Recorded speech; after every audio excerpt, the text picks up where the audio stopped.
નમસ્કાર, સમાચારમાં આપનું સ્વાગત છે। આજે મળેલી કેન્દ્રીય કેબિનેટની બેઠકમાં ઘણા અગત્યના નિર્ણયો લેવામાં આવ્યા હતા। આ નિર્ણયો અંગે જણાવતા કેન્દ્રીય મંત્રી રવિશંકર પ્રસાદે જણાવ્યું કે પ્રધાનમંત્રી રોજગાર યોજના અંતર્ગત આગામી 4 વર્ષમાં 1 કરોડ લોકોને રોજગારક્ષમ બનાવવા કૌશલ્યવર્ધન તાલીમ અપાશે। તો અફઘાનિસ્તાન, બાંગ્લાદેશ, પાકિસ્તાનમાંથી આવતા શરણાર્થીઓ માટે ઉત્તમ સુવિધાઓ તેમજ વિકાસ માટે ધ્યાન આપવામાં આવશે। મંત્રીમંડળે 3 એમોનિયા યુનિટને 3 પીએસયુ સાથે જોડવાનો પણ નિર્ણય કર્યો હતો। આઈટીઆઈના શેરને સ્પેશિયલ નેશનલ ઇન્વેસ્ટમેન્ટ ફંડમાં ટ્રાન્સફર કરવાનો પણ નિર્ણય લેવામાં આવ્યો હતો। મોદી સરકારમાં લઘુમતી કલ્યાણ બાબતોના મંત્રાલયનો હવાલો સંભાળતા મુખ્તાર અબ્બાસ નકવીએ જમ્મુ કાશ્મીરનું વાતાવરણ ડહોળવા પાછળ ત્રાસવાદી મુરાદ હોવાનું કહ્યું છે। તેમણે ઉમેર્યું હતું કે અમનપસંદ યુવા પેઢી ધીરે ધીરે ધંધા, રોજગાર અને શિક્ષણ તરફ વળી રહી હતી ત્યારે પાકિસ્તાન તરફી ભાંગફોડિયા તત્વોએ શાંતિનો ભંગ કરતી હવા પેદા કરી છે, પણ ભારત વિરોધી તત્વો સફળ થવાના નથી। બીજી બાજુ જમ્મુ કાશ્મીરના મુખ્યમંત્રી મહેબૂબા મુફ્તીએ અમન ચેન બહાલ કરવાની અપીલ કરતા કાશ્મીરના અવામને કહ્યું છે કે નિર્દોષના જીવ જાય તેવા વિરોધ પ્રદર્શનનો કોઈ અર્થ નથી। તેમણે પોતાના સંતાનો ગુમરાહ થાય નહીં તેનું ધ્યાન રાખવા મા-બાપને અપીલ કરી હતી। કાશ્મીરના ખીણ પ્રદેશમાં મોબાઈલ ફોન તથા ઇન્ટરનેટ સેવા શરૂ કરી શકાય તેટલી શાંતિ હજુ સ્થપાઈ નથી અને ઠેર ઠેર નાના મોટા ગામ હજુ કર્ફ્યુ હેઠળ છે।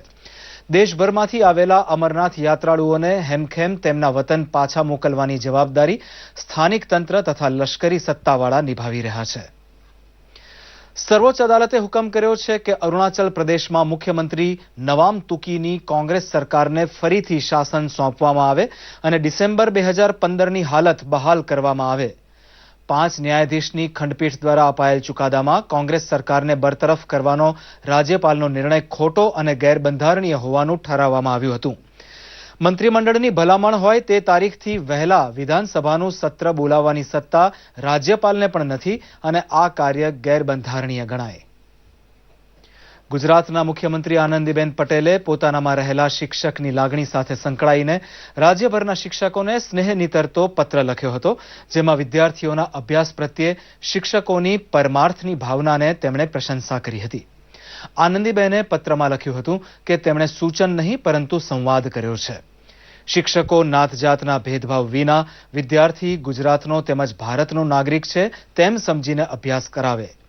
ઉપરાંત હતાશામાં આવીને આપઘાત કરતા વિદ્યાર્થીઓને અટકાવવા માટે કશુંક કરી છૂટવા મુખ્યમંત્રીએ શિક્ષકોને અનુરોધ કર્યો હતો। સાથે સાથે આચાર્ય તથા શિક્ષકો સમભાવ તેમજ સદભાવ દાખવે તેવી પણ તેમણે લાગણી વ્યક્ત કરી હતી। પત્રમાં આનંદીબહેને દીકરીઓના અભ્યાસ માટે વધુ પ્રયત્નો કરવા પણ જણાવ્યું હતું। આ પત્ર લખવાના હેતુ વિશે શરૂઆતમાં જ તેમણે કહ્યું હતું કે તેઓ આજીવન શિક્ષિકા છે અને શાળા પ્રવેશોત્સવ કાર્યક્રમ બાદ તેઓ આ પત્ર લખવા પ્રેરાયા હતા।